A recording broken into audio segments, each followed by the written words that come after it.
கிறிஸ்து இயேசுக்குள் வாழ அழைக்கப்பட்ட அனைத்து சகோதர சகோதரிகளுக்கும் தேவனால் கிருபையும் தேவ ஆவியின் ஞானமும் உண்டாவதாக. இன்னைக்கு நம்ம பார்க்க போற சத்திய வசனத்துல என்ன பார்க்க போறோம் அப்படின்னா, மத்தேயு 26ஆம் அதிகாரத்துல 55ஆம் வசனத்திலிருந்து நம்ம வாசிக்க கேட்போம். அதுல இடையில பேதுருவை பற்றி வரும். அதை நம்ம அவரை பற்றின அந்த மறுதளிக்கிறத பற்றி, திரும்ப அவர் மன கசந்து அழுகிறத பற்றி, அது எல்லாத்தையும் மொத்தமாக சேர்த்து அந்த சத்தியம் வரும்போது நம்ம பார்ப்போம். இன்னைக்கு அந்த வசனத்தை மட்டும் விட்டுட்டு நம்ம 55ஆம் வசனத்திலிருந்து வாசிக்க கேட்போம். அந்த வேளையிலே இயேசு ஜனங்களை நோக்கி, கல்லனை பிடிக்க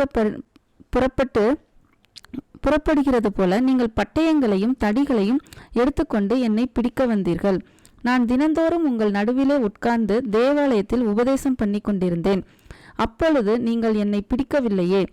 ஆகிலும் தீர்க்கதரிசிகள் எழுதியிருக்கிற வாசனங்கள் நிறைவேறும்படி இவைகளெல்லாம் சம்பவிக்கிறது என்றார். அப்பொழுது சீஷர்கள் எல்லாரும் அவரை விட்டு ஓடிப்போனார்கள். இயேசுவை பிடித்தவர்கள் அவரை பிரதான ஆசாரியனாகிய காய்பாவினிடத்திற்கு கொண்டு போனார்கள். அங்கே வேதபாரகரும் மூப்பரும் கூடி வந்திருந்தார்கள்.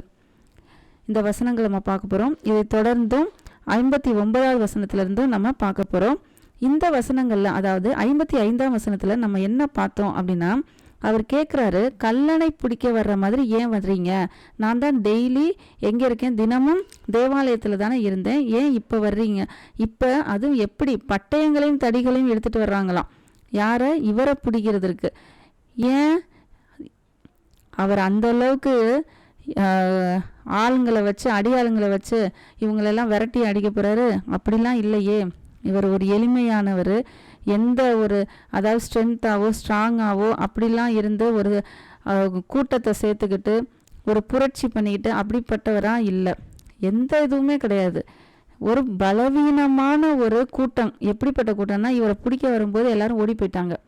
அந்த மாதிரி ஒரு சூழ்நிலையில் இவங்க எப்படி வராங்கன்னா, பட்டயங்களையும் தடிகளையும் எடுத்துகிட்டு வராங்களாம்.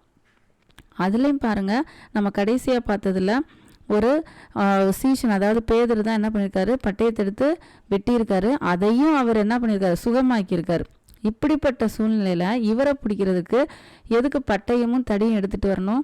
தேவையில்லையே. ஏன்னா இவருடைய வழியே வேற. இவருடைய வழி எப்படிப்பட்டதுன்னா, சத்துருக்களையும் நேசி அப்படிங்கிற வழி. அப்படிப்பட்ட வழியை இன்னும் யார் புரிஞ்சுக்கல? அவங்க ஆசாரியர்களும் சரி, யூதர்களும் சரி, அவங்களால இன்னும் புரிஞ்சுக்கவே முடியல.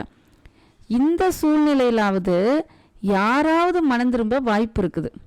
ஏன்? அந்த அடிபட்டு சரியானாலையா அவன் கூட மனம் திரும்பியிருப்பானா அப்படிங்கிறது ஒரு கேள்விக்குறிதான் ஆயிருக்கலாம். இதை பார்த்துட்டு இந்த வசனங்களெல்லாம் வாசித்ததுக்கப்புறம், இந்த வசனங்கள்லாம் 2000 வருஷம் கழிச்சு இப்போ வாசிக்கிறோம் இல்லையா, இதை பார்த்துட்டு கூட என்னவா இருக்கலாம், பல பேர் மனமாற்றத்துக்கு ஒரு வழி இருக்கலாம். ஏன் அப்படின்னா, பல அதாவது புக்கில் பல பக்தி உண்டாக்குகிற வேற வேற பக்தி உண்டாக்குகிற புக்கில் எல்லாம் பார்த்தோம் அப்படின்னா என்ன போட்டிருக்கோம், எப்படி இருந்திருப்பாங்கன்னா, போர் மாதிரி இருந்திருக்கும். ஒருத்தவங்களை அடித்தா இன்னொருத்தவங்களோட அடிக்கிற மாதிரி இருக்கும். இப்படி அந்த மாதிரி பதிலுக்கு பதில் செய்கிற மாதிரி இருக்கும். ஆனால் இயேசு கிறிஸ்து ஒருவர் மாத்திரம்தான் எப்படிப்பட்ட வழி அப்படின்னா, அன்பை கொடுக்க சொல்கிறார். நீங்கள் எப்படி உங்களையே அன்பு செய்கிறீங்களோ அது மாதிரி ஒருவரிடத்தில் ஒருவர் அன்பு செய்யுங்கள், பகைவனிடத்திலும் அன்பு செய்யுங்கள், அவர்களுக்காக ஜெபம் பண்ணுங்கள் அப்படின்னு சொல்லியிருக்கார். அப்போ இப்படிப்பட்ட சூழ்நிலையிலையும் அவர் தான் தேவனுடைய ஒரே குமாரனாகி, அதாவது அந்த சாயல் அவர் வெளிப்படுத்துகிறார். ஆனால் இன்னைக்கு நம்ம கிறிஸ்தவத்தில் இருந்துக்கிட்டு எப்படிப்பட்ட சாயலை நம்ம வெளிப்படுத்திட்டு இருக்கோம் அப்படிங்கிறத யோசிச்சு பார்க்கணும். பேரை கிறிஸ்டியானிட்டியில் நம்ம பேர் வச்சுக்குவோம்.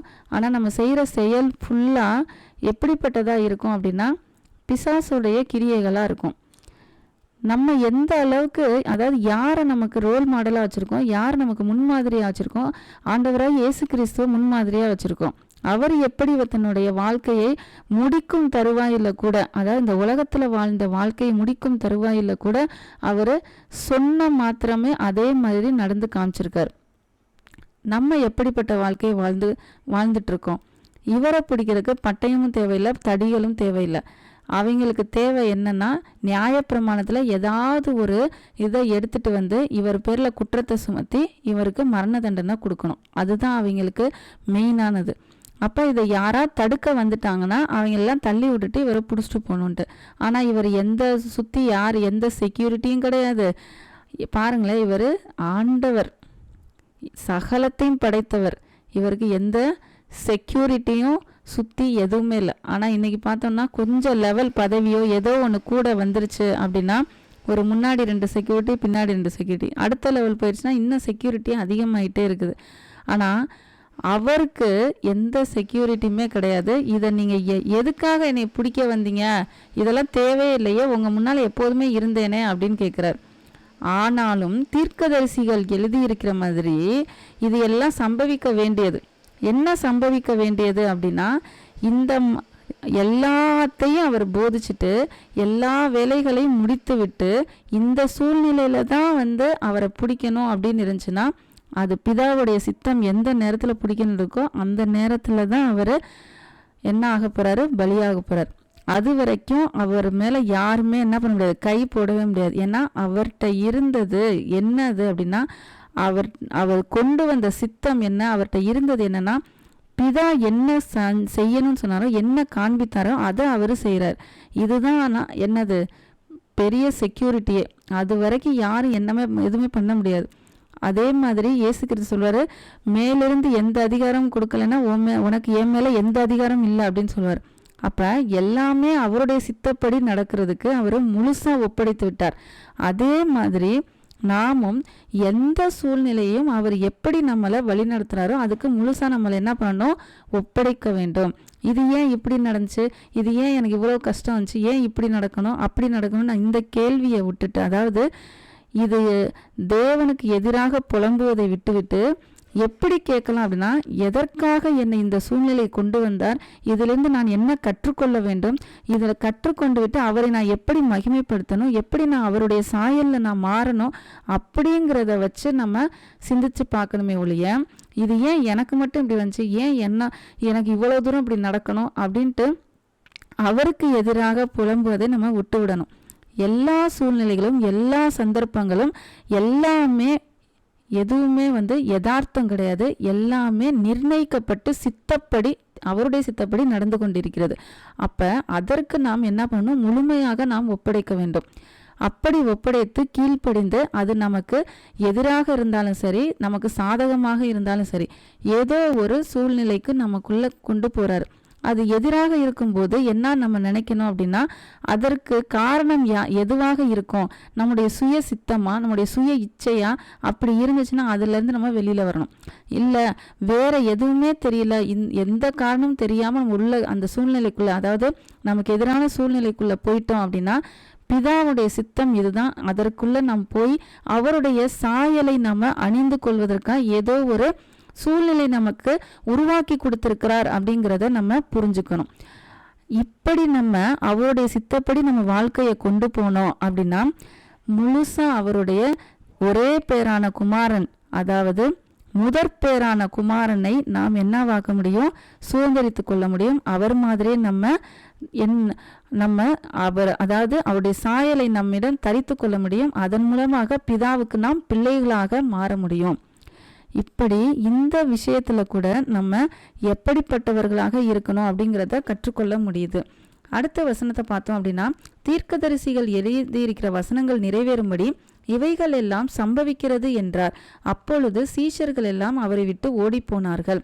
இப்போ என்ன ஆயிடுச்சு அப்படின்னா, எல்லாரும் என்ன பண்ணிட்டாங்க, ஓடி போயிட்டாங்க, அவரை விட்டுட்டு ஓடி போயிட்டாங்க. ஏன்னா பலவீனமானவர்கள், இன்னும் அவர்கள் என்ன ஆகலை, பரிசுத்தாவியும் பெறல, அவர்களுக்குள்ள இன்னும் ஒரு அதாவது ஆழமான விசுவாசத்துக்குள்ள அவர்கள் இருந்தார்களா அப்படிங்கிறது இங்கே கேள்விக்குறிதான்.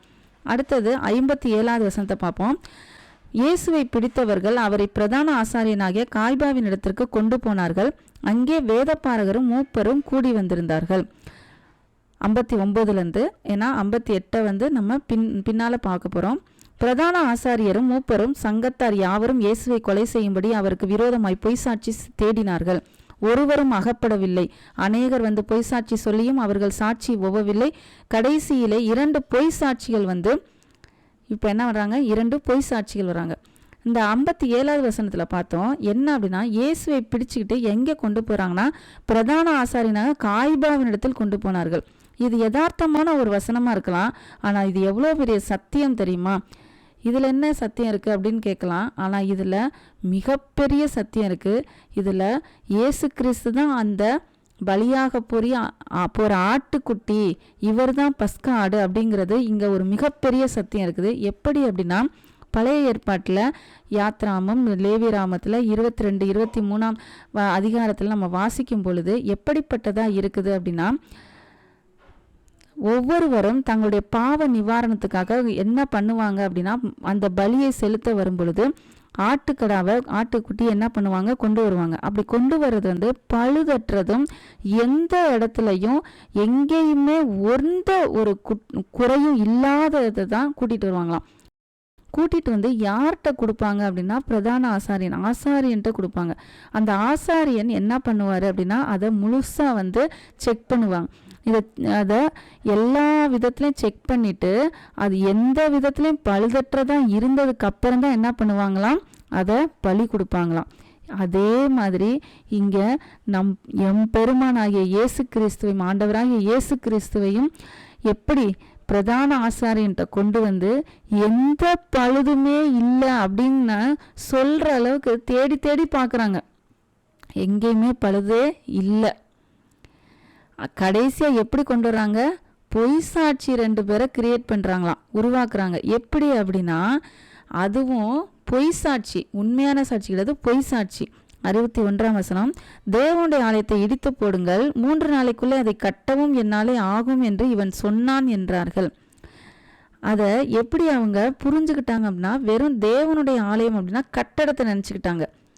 இதுதான் இன்றைக்கும் நம்ம கிறிஸ்தவத்தில் இருக்கிற ஒரு குறை. என்னதுன்னா, தேவனுடைய ஆலயங்கிறது கட்டடம் கிடையாது, நாம் தான் அந்த ஆலயம், கட்டடம் கிடையாது. தயவு செய்து கட்டடத்தை பெருக்கிட்டு அதில் உள்ள வர்ற மக்களை பரலோகத்துக்கு கூட்டிகிட்டு போகாமல் வேற எங்கேயும் கூட்டிகிட்டு போகக்கூடாது. இன்றைக்கி அதான் நடந்துட்டுருக்குது. கட்டடம் ரொம்ப பெருசாக இருக்குது, தேவனை தேடுறோம் அப்படின்னு சொல்லிட்டு கட்டடத்தை கட்டி எழுப்பி அது ரொம்ப பெருசாக இருக்குது. ஆனால் அதற்குள்ளே இருக்கிற மக்கள் அத்தனை பேரையும் உண்மையான வழியில், சத்தியத்தின் வழியில் பரலோகத்துக்கு கூட்டிகிட்டு போகணும். ஆனால் அதை விட்டுட்டு இன்னைக்கு பல இடங்களில் எப்படி நடக்குதுன்னு நம்ம சிந்திச்சு பார்க்கணும்.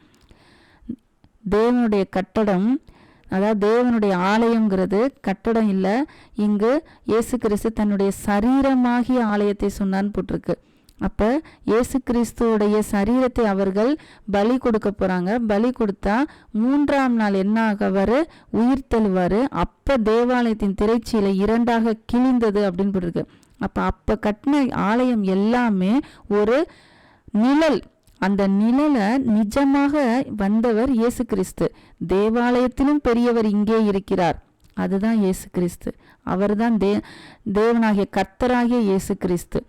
அவரை என்ன பண்ண போகிறாங்க, கொலை செய்ய போகிறாங்க, அப்படின்னா இடித்து போட போகிறாங்க. அவர் 3ஆம் நாளில் எழுந்தருள போகிறார், அந்த அர்த்தத்தில் அவர் சொல்லியிருக்கார். ஆனால் இவர்களுக்கு புரியாமல் கட்டடத்தை சொன்னாங்க அப்படின்னு சொல்லி தேவதூஷணம் சொன்னாங்க அப்படின்னு சொல்கிறாங்க. இன்றைக்கும் இதே மாதிரி நம்ம இது சர்ச் இல்லை, நீங்கள் போகிற கட்டடம் சர்ச் இல்லை அப்படின்னு சொன்னால் அதே மாதிரி தான் சொல்லுவாங்க, தேவதூஷணம். உண்மைதான் அது. நாம் எங்கே 2-3 பேர் கூடியிருக்கிறோமோ அதுதான் உண்மையான சபை. அதை விட்டுட்டு நம்ம அந்த இடத்த விட்டுட்டு வெளியில் வந்துட்டோம், அது வெறும் கட்டடம்.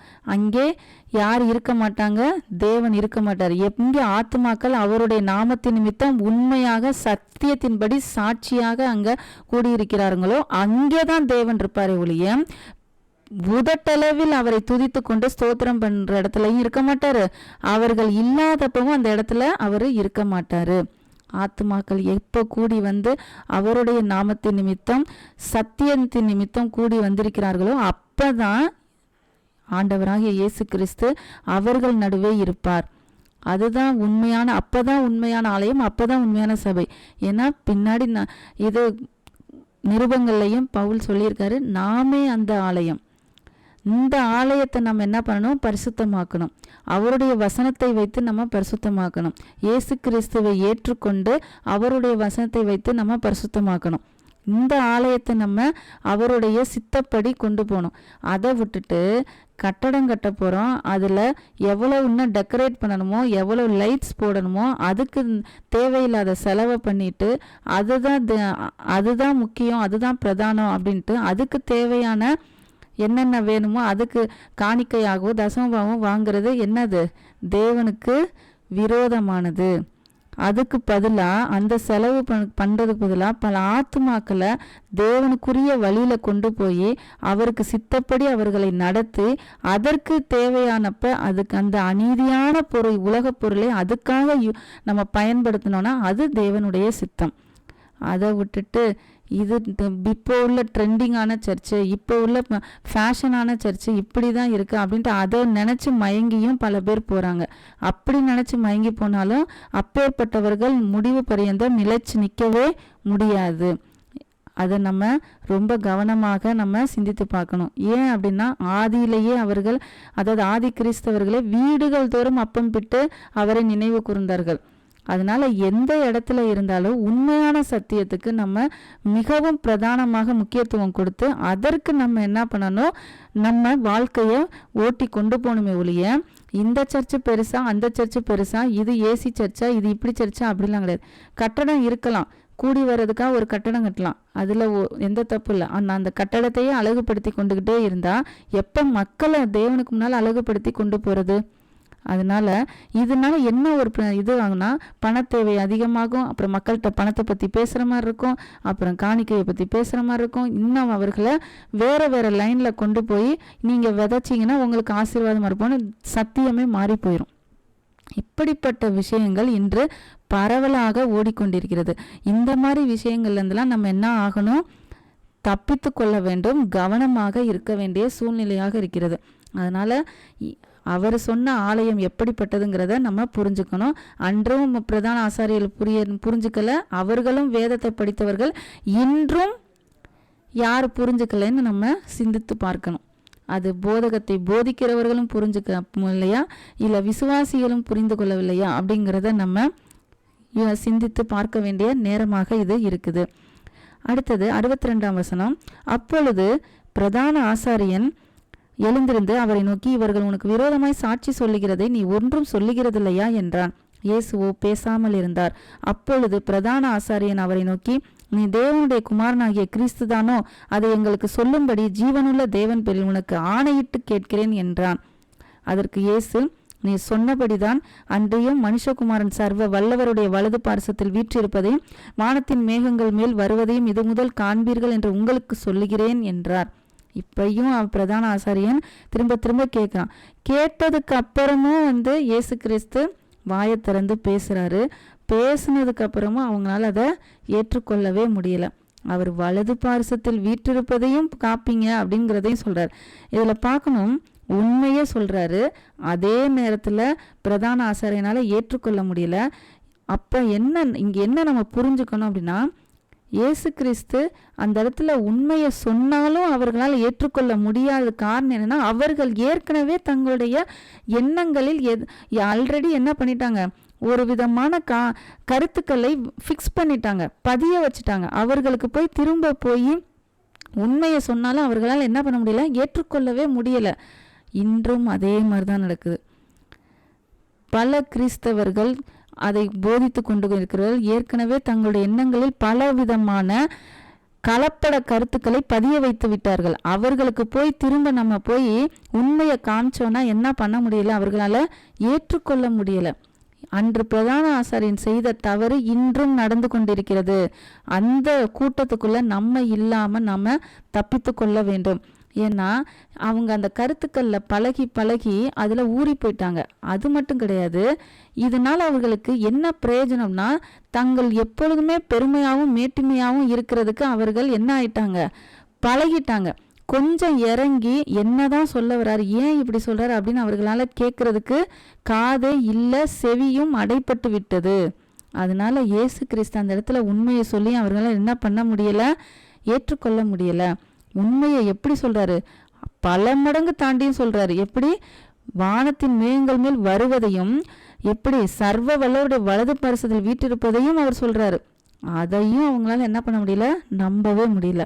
65ஆம் வசனம், அப்பொழுது பிரதான ஆசாரியன் தன் வஸ்திரங்களை கிழித்து கொண்டு, இவன் தேவ தூஷணம் சொன்னான், இனி சாட்சிகள் நமக்கு வேண்டியதென்ன? இதோ தூஷணத்தை இப்போது கேட்டீர்களே, உங்களுக்கு என்னமாய் தோன்றுகிறது என்று கேட்டார்.